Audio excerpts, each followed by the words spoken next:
প্রধানমন্ত্রী শেখ হাসিনাকে জাতিসংঘ ইউনাইটেড নেশনের আলটিমেটাম 30 জুলাইয়ের মধ্যে সাংবিধানিকভাবে পদত্যাগের নির্দেশ। অন্যথায় জাতিসংঘ শান্তিরক্ষা মিশনে বাংলাদেশ সেনাবাহিনী নিষিদ্ধ হবে। এবং সর্বশেষ জানাবো, ইউএন লেখা সেনাবাহিনীর সাজোয়া যান দিয়ে শিক্ষার্থীদের উপর হামলা, চরম ক্ষুব্ধ জাতিসংঘ। পররাষ্ট্রমন্ত্রীকে তলব করছে জাতিসংঘ। লোকটা মোছা হয়নি ভুলে। এতক্ষণ শুনছিলেন সংবাদ শিরোনাম, এখন থাকছে বিস্তারিত। চলমান কোটা বিরোধী আন্দোলনের পুলিশ, র্যাব, সেনাবাহিনীর সাঁড়াশি অভিযানে শিক্ষার্থীদের ওপর আইন বহির্ভূতভাবে প্রাণঘাতী অস্ত্র ব্যবহারে অসংখ্য ছাত্র নিহত হয়েছে। জাতিসংঘ ইউনাইটেড নেশন ধারণা করছে অন্তত 500 ছাত্রকে হত্যা করা হয়েছে এই অভিযানে। এই গণহত্যা বহির্বিশ্বে চাপকে সামাল দিতে ব্যর্থ হয়েছে প্রধানমন্ত্রী। ক্ষমতাসীন আওয়ামী লীগ সরকারকে কোনো অনিশ্চিত শর্তে জাতিসংঘ থেকে বলা হয়েছে যে শেখ হাসিনার সরকার ক্ষমতা থেকে সরিয়ে দেওয়ার কথা বিবেচনা করতে পারে এবং 30 জুলাইয়ের মধ্যে জাতীয় সংসদের স্পিকারের কাছে দায়িত্ব হস্তান্তর করতে পারে। সাধারণভাবে আওয়ামী লীগ এবং বিশেষ করে শেখ হাসিনা ক্ষমতা ত্যাগ করার জন্য জাতীয় সংঘের চাপকে অনায়াসে মেনে নেবেন, অন্যথায় জাতিসংঘ শান্তিরক্ষা মিশন বন্ধ হবে। বিশেষ করে এমন সময় যখন নির্বিচারে পাখির মতো ছাত্রদের ওপর গুলি চালিয়ে হত্যা করা হয়েছে। এছাড়াও ব্যাপক নির্বাচনী কারচুপির অভিযোগ রয়েছে। বর্তমান সরকারের বিরুদ্ধে মানবাধিকার লঙ্ঘন, অপশাসন, অন্যান্য বিষয়ের মধ্যে নাম প্রকাশ না করার শর্তে কঠোরভাবে কথা বলতে গিয়ে সূত্র জানায় যে 25 জুলাই পররাষ্ট্রমন্ত্রী হাসান মাহমুদকে জাতিসংঘ মহাসচিবের মুখপাত্র স্টেফেন ডুজারিক এই বার্তাটি উদ্ধৃতনি বাংলাদেশি কর্মকর্তাদের কাছে পৌঁছে দেন। বাংলাদেশে অন্তর্বর্তীকালীন অবাধ, সুষ্ঠু, অংশগ্রহণমূলক নির্বাচনের জটিল ইস্যু উত্থাপনের পাশাপাশি জাতিসংঘের শান্তিরক্ষা মিশনে সেনা প্রেরণ হুমকির মুখে পড়েছে। এছাড়া জাতিসংঘের শান্তিরক্ষা মিশনে আইন শৃঙ্খলা রক্ষাকারী বাহিনীর সদস্যদের পাঠানো এবং তারা যাতে মানবাধিকার লঙ্ঘন না করে তা নিশ্চিত করার বিষয়টি নিয়ে আলোচনা হয়েছে। ভিডিও বার্তায় পররাষ্ট্রমন্ত্রীর সাথে উপস্থিত ছিলেন বাংলাদেশের পররাষ্ট্র মন্ত্রণালয়ের মহাপরিচালক মাসুদ আলম। বাংলাদেশের পররাষ্ট্র সচিব তীব্র প্রতিক্রিয়া জানিয়ে বলেছিলেন যে বাংলাদেশ তার অভ্যন্তরীণ বিষয় প্রয়োজনীয় বিদেশি হস্তক্ষেপ আপত্তি করে। সূত্রগুলো জানিয়েছে যে শেখ হাসিনার সামনে জাতিসংঘের মুখপাত্র ডোজারিক দুটি বিকল্প রেখেছিলেন। প্রথম বিকল্পের অংশ হিসেবে শেখ হাসিনার সরকার পদত্যাগ করতে পারে এবং রাষ্ট্রপতি মোহাম্মদ শাহাবুদ্দিনের কাছে ক্ষমতা হস্তান্তর করতে পারে। জাতিসংঘ মহাসচিবের মুখপাত্র স্টেফেন ডোজারিক হাসান মাহমুদের সামনে উপস্থাপন করেন একটি সত্যিকারে অবাধ, সুষ্ঠু, অংশগ্রহণমূলক এবং অন্তর্ভুক্তিমূলক নির্বাচনের পথ প্রশস্ত করার আগে 30 জুলাইয়ের মধ্যে বর্তমান আওয়ামী লীগ সরকারের স্পিকার শিরিন শারমিন চৌধুরীর কাছে ক্ষমতা হস্তান্তরের সুপারিশ করেন। বাংলাদেশের নেতৃত্বের সামনে উপস্থাপিত দুটি বিকল্পের ভিত্তি ছিল যে উভয় সংবিধানের কাঠামোর মধ্যে এবং তার সরকার দ্বারা কাজ করা এবং বিবেচনা করা যেতে পারে। বাংলাদেশের সংবিধানের 4th খণ্ডের 2য় অধ্যায়ে বলা হয়েছে, 1. প্রধানমন্ত্রী পদ শূন্য হয়ে যাবে ক যদি তিনি রাষ্ট্রপতির হাতে পদত্যাগপত্র জমা দিয়ে যে কোনো সময় পদ থেকে পদত্যাগ করেন, অথবা খ যদি তিনি সংসদের সদস্য হওয়া বন্ধ করেন। 2. প্রধানমন্ত্রী সংসদের সংখ্যাগরিষ্ঠ সদস্যদের সমর্থন ধরে রাখা বন্ধ করে দিলে তিনি হয় তার পদ থেকে পদত্যাগ করবেন বা সংসদ ভেঙে দেওয়ার জন্য রাষ্ট্রপতিকে লিখিতভাবে পরামর্শ দেবেন এবং যদি তিনি সন্তুষ্ট হন তবে রাষ্ট্রপতি তা করবেন। যে সংসদের অন্য কোনো সদস্য সংসদের সংখ্যাগরিষ্ঠ সদস্যদের সমর্থনের আদেশ দেন না, সেই অনুযায়ী সংসদ ভেঙে দিন। এছাড়াও সংবিধানের 54 অনুচ্ছেদে বলা হয়েছে, যদি রাষ্ট্রপতির পদে শূন্যতা দেখা দেয় বা রাষ্ট্রপতি যদি তার অনুপস্থিত, অসুস্থতা বা অন্য কোনো কারণে তার অফিসে কার্য সম্পাদন করতে অক্ষম হন, তবে স্পিকার সেই কার্যগুলি সম্পাদন করবেন যতক্ষণ না একজন রাষ্ট্রপতি নির্বাচিত হন বা যতক্ষণ না রাষ্ট্রপতি তার অফিসে কার্যভার গ্রহণ করেন।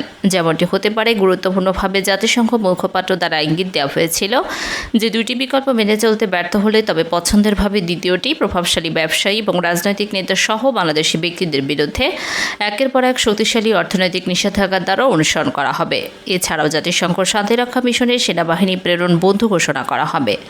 ক্ষমতাসীন আওয়ামী লীগ সরকার জাতিসংঘের আলটিমেটাম উপেক্ষা করার ক্ষেত্রে একটি সূত্র যেমন দুইটি বিকল্পের বর্ণনা দিয়েছে। ইউনাইটেড নেশন কর্তৃপক্ষ ঢাকায় তাদের কথোপকথনকারীদের বলেছে যে আইনের যথাযথ প্রক্রিয়াগুলি উচ্চ মূল্যের বিরুদ্ধে অনুসরণ করবে বলে জানা যায় ওই দেশে বসবাসকারী বাংলাদেশি ব্যক্তি। নর্থ ইস্ট নিউজের সাথে কথা বলার সময় বাংলাদেশের অন্যতম প্রধান সাংবিধানিক বিশেষজ্ঞ শাহাদিন মালিক বলেছেন যে পরিস্থিতি রাজনৈতিক বা অন্যথায় নতুন নির্বাচন না হওয়া পর্যন্ত প্রধানমন্ত্রীকে রাষ্ট্রপতি সংসদ ভেঙে দেওয়ার পরামর্শ দিতে হবে। রাষ্ট্রপতি মন্ত্রিসভা চালিয়ে যেতে বলবেন এবং রাষ্ট্রপতি যদি অপ্রস্তুত হন, যে কারণে হন না কেন, স্পিকার তার দায়িত্ব পালন করবেন। সংবিধানের 15তম সংশোধনীতে প্রচুর ত্রুটি রয়েছে বলে সম্মত হয়ে মালিক বলেছিলেন যে যদি তিনি পদত্যাগের দাবিতে রাজি হন তবে এটি তার জন্য রাজনৈতিকভাবে আত্মঘাতী হবে। মালিক উপসংহারে এসেছিলেন যে শেখ হাসিনার এই ধরনের পদক্ষেপগুলিকে অস্বীকার করবেন এবং তিনি আশঙ্কা করেছেন যে শাসন ব্যবস্থা দমনমূলক হবে। পিনাকি ভট্টাচার্য বলেন, বাংলাদেশের সেনাবাহিনী 3টি মারাত্মক অপরাধ করেছে। প্রথমত, শিক্ষার্থীদের উপর তারা জাতিসংঘের লোগোযুক্ত হেলিকপ্টার আর আর্মার্ড পার্সোনাল ক্যারিয়ার ইউজ করেছে। সেনাবাহিনী এটা পেয়েছে জাতিসংঘের সাথে হওয়া একটি কন্ট্রাক্টের অধীনে, যা শুধুমাত্র জাতিসংঘের ম্যান্ডেট পাওয়া অপারেশনে ব্যবহার করার জন্য। আর আমরা খোঁজ নিয়ে জেনেছি, কারফিউ জারি করা এটি জাতিসংঘের ম্যান্ডেট পাওয়া অপারেশন ছিল না। আপনাদের মিনিমাম প্রফেশনালিজম যদি থাকতো তাহলে এই কাজটা করতেন না। দ্বিতীয়ত, সেনাবাহিনীকে দেখামাত্র গুলির অর্ডার গ্রহণ করেছে, আইন অনুযায়ী এটি সে করতে পারে না। তৃতীয়ত, দেখামাত্র সেনাবাহিনী গুলি ছড়েছে। পিনাকি ভট্টাচার্য বলেন, আর্মি বারে বারে জনগণের বিরুদ্ধে দাঁড়াচ্ছে। আর্মি ইন্ডিয়ার কেনা গোলামে পরিণত হয়েছে। মইনু আহমেদ তার চাকরি বাঁচানোর জন্য প্রণব মুখার্জির পা ধরেছিল, আর 111 ঘটিয়ে বাংলাদেশকে ইন্ডিয়ার হাতে তুলে দিয়ে ভারতের উপরিবেশ বানিয়েছে আর্মি। 2018 সালে স্ট্রাইকিং ফোর্স পাহারা দিয়ে রৈশ ভোট করতে দিয়েছে আর্মি। পিনাকি বলেন, আমরা আমাদের সমস্ত ক্ষমতা দিয়ে লড়ব যেন বাংলাদেশ আর্মি জাতিসংঘ মিশনে যেতে না পারে, আর পুলিশ যেন স্যাংশন খায় সে ব্যবস্থা করব। আপনারা এই দরখাস্তে সাইন করবেন, অন্যদেরকে করতে বলবেন। আমি ডেসক্রিপশনে অ্যাপ্লিকেশনের লিঙ্ক দিয়ে রেখেছি। যত বেশি সিগনেচার জোগাড় করা যাবে তত এটার ওজন বাড়বে। আপনারা সবাই সিগনেচার করবেন এবং অন্যদেরকে সিগনেচার করতে উদ্বুদ্ধ করবেন। এছাড়াও আরও কাজ আছে, আমরা শুরু করছি। এখনই বিস্তারিত জানাচ্ছি না, কিন্তু ওদের পেটে লাথি দেওয়ার ব্যবস্থা করা হবে। শান্তি মিশনে অনেক দেশ সৈন্য পাঠায়, সবচেয়ে বেশি সেনা পাঠায় নেপাল, তৃতীয় অবস্থানে বাংলাদেশ। এছাড়া রুয়ান্ডা এবং ইথিওপিয়া বাংলাদেশ থেকে সেনা বেশি পাঠায়। ইন্ডিয়া, পাকিস্তান প্রায় বাংলাদেশের সমান সৈন্য পাঠায়। জাতিসংঘ যদি বাংলাদেশে থাকে সেনা নাও নেয়, তাহলে জাতিসংঘের বিন্দুমাত্র অসুবিধা হবে না। পিনাকি বলেন, দুনিয়াতে আমাদের সাপোর্ট করার মতো রাজনৈতিক দল অনেক আছে। এর মধ্যে অনেকের সাথে আমাদের যোগাযোগ তৈরি হয়ে গেছে। আগে শুধু হিউম্যান রাইটস অর্গানাইজেশনের সাথে ছিল, এখন বিভিন্ন মিডিয়ার সাথে সম্পর্ক তৈরি হয়েছে। তারা জানে বাংলাদেশে কী পরিমাণ গণহত্যা হয়েছে, আর এই গণহত্যার রক্ত বাংলাদেশ সেনাবাহিনীর হাতে লেগে আছে। এই ক্যাম্পেইন চলবে সারা দুনিয়ায়। সেনাবাহিনীকে উদ্দেশ্য করে পিনাকি বলেন, বাংলাদেশ মুক্ত করার জন্য যদি একটি মুক্তিবাহিনী গড়ে ওঠে, ফাইট করে, তাদের বীরত্বের সঙ্গে টিকতে পারবেন না।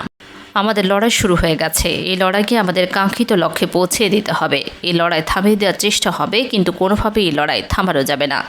এই লড়াই যেন কেউ থামাতে না পারে। এইটা শুধু আমাদের অধিকারের প্রশ্ন না, আমাদের হারানো নাগরিক আর মানবিক অধিকারের প্রশ্ন না। এইটা আমাদের রাষ্ট্রের প্রশ্ন, যার মালিক আমার হাত থেকে কেড়ে নিয়েছে। পিনাকি বলেন, এই রাষ্ট্র এখন দখলদার হাসিনা তার দিল্লির প্রভুর কৃপায় বাংলাদেশে চেপে বসেছে, তাকে এবার উৎখাত করতে হবে। সকল শক্তিকে একসাথে মাঠে নামাতে হবে। পিনাকি ভট্টাচার্য বলেন, আমরা রিক্সা চালক শ্রমিক ভাইরা কিছুদিন পর তো আপনাদের আন্দোলন নামতে হয়। আপনারা যে ব্যাটারি দিয়ে রিক্সা চালান সেটাও বন্ধ করে দেয়। এবার আপনারা মাঠে নামেন। আপনাদের যেন বারে বারে মাঠে নামতে না হয় সেই ব্যবস্থা করেন। গার্মেন্টস শ্রমিকরা আপনাদের ন্যূনতম মজুরি পেয়েছেন? তারা কি আপনাদের মানুষের মতো জীবন দিয়েছে? একটা সংসার চালানোর জন্য যেটা থাকা দরকার সেটা তারা দেয় না। আপনি আপনার এই ন্যূনতম অধিকারটা কি পেয়েছেন? পাননি। লড়াই তো কম করেননি। না আছে কাজের জায়গার নিরাপত্তা, না আছে বেঁচে থাকার জন্য ন্যূনতম উপার্জন। আপনারা কি এই জীবন চান, নাকি নতুনভাবে বাঁচার জন্য আমাদের সাথে একসাথে হাঁটতে চান? তাহলে আপনারাও রাস্তায় নেমে আসেন। কারখানা বন্ধ করে হাজারে হাজারে লাখে লাখে নেমে আসেন। এখন এই রাস্তায় নামেন, এইটাই সময়। ইতিহাসে এরকম সময় বারে বারে আসে না। ছাত্রদের সাথে নেমে আসেন, আরেকবার লড়ছেন। এবার শেষ লড়াই করে আসেন। আগামীর রাষ্ট্র আপনাদের মর্যাদার জীবন নিশ্চিত করবে। পিনাকি বলেন, বাংলাদেশে একজন মানুষ ছিল যাকে বলা হতো কোরআনের পাখি। ওনাকে মিথ্যা মামলায় ফাঁসি দেওয়া হয়। এর প্রতিবাদে সারা দেশের বাইরে বাংলাদেশের প্রবাসী আন্দোলনে ঝাঁপিয়ে পড়ে। গ্রাম থেকে লাখ লাখ মানুষ শহরে ঘিরে ফিরে ফেলে। প্রায় 80 জন নিহত হয় ওই প্রতিরোধে। শেষ পর্যন্ত ভয় পেয়ে উহাকে মৃত্যুদণ্ড বাতিল করে যাবজ্জীবন কারাদণ্ড দেওয়া হয়।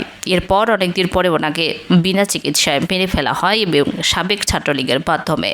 এটা ছিল বাংলাদেশের একটি ঘৃত মেডিকেল ক্লিনিক। ওনার মৃত্যুর বদলা নিতে চান। সেই দিন যারা রাস্তায় নেমে আসছিলেন তারাও এবার রাস্তায় নেমে আসেন। ওনাকে বাঁচাতে পারেননি, কিন্তু সেই মৃত্যুর বদলা যদি নিতে চান এইবার আসেন। 2013 সালের 5 মে সারা দেশ থেকে মাদ্রাসার ছাত্র আর শিক্ষকেরা আসছিল শাপলা চত্বরে। খুব সাধারণ দাবি ছিল, নবীন অপমানের শাস্তি চাইতে আসছিল। কিন্তু রাতের আধারে শত শত মাদ্রাসার ছাত্র আর আলেমদের গুলি করে হত্যা করা হয়েছিল। শুধু তাই না, লাশ গুম করা হয়েছিল। কত মাদ্রাসা বন্ধ করে দিয়েছে, কত আলেমকে জেলে পচিয়ে মরেছে। এইটার বদলা নিতে চাইলে মাঠে নামেন। 2018 সালের নিরাপদ সড়কের আন্দোলনে বাচ্চা ছাত্রদেরকে যারা পিটিয়েছিল তারা ছাত্রলীগ, আর সেদিন তারা মার খেয়েছিল তারা আজকে যুবক যুবতী। আপনারা সেই অপমানের যদি প্রতিশোধ নিতে চান, রাস্তায় নেমে আসেন।